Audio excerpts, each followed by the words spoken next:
Баршаларыңызға сәлем, сіздермен бірге әдеттегідей Даму KZ арнасы. Үйдегі голограмма.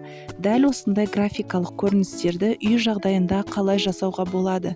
Оны сіздерге алдағы видеода көрсететін боламын. Менің каналыма тіркеліп, лайк басып, комментарий қалдырып өтіңіздер.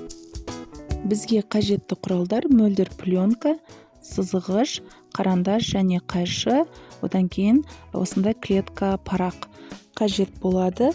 Осы парақтың жоғарғы бөлігін 2 см белгілеп, өздеріңіз өлшеп, осылай қарандашпен сызып аласыздар. Ал биіктігін 5 см өлшеп нүкте қойып, төменгі бөлігін 7 см етіп сызып алғаннан кейін, жан-жағындағы бос қабырғаларын бір-бірімен біріктіріп шығасыздар. Біздің трапециямыз дайын болды. Енді осы трапециямызды қайшымен қиып аламыз. Трапециямыз дайын болды. Енді осы трапециямызды осы пленкаға қою үшін өзімізге керекті бөлігін қиып аламыз. Сосын үстіне осы трапецияны қоя отырып, қарандашпен бастырып сызып шығамыз.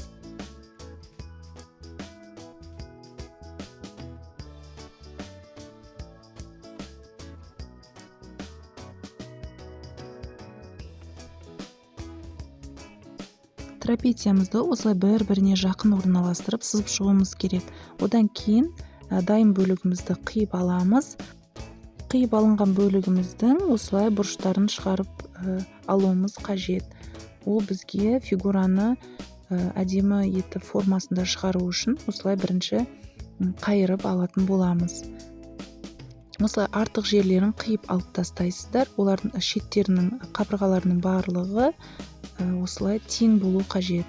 Одан кейін скотчпен осылай ашық тұрған шетін бір-біріне біріктіріп, жабыстырып аламыз. Әр бөліктерін осылай біріктіріп шыққаннан кейін, артық жерлері болса, қиып алып тастайсыздар. Енді біздің үй жағдайындағы голограммамыз дайын болды. Қолданып балаларыңызды, оқушыларыңызды таңғалдырыңыздар.